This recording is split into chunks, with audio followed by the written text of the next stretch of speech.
And I'm not going to begin to tell you how fucking windy it is. And we don't got much to wait, but the tag axle's up.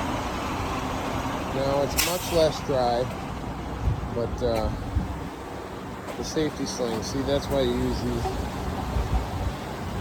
They go all the way back to there. Now I'm not a big fan of this, but notice how the both frame rails are pointing the same, like it's fucked up. I blame macaroni. On this side, use the wider fork because of those bolts. So, anyway, playing with that.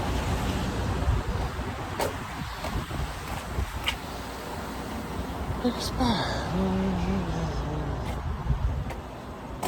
Like I said, I put the tag. And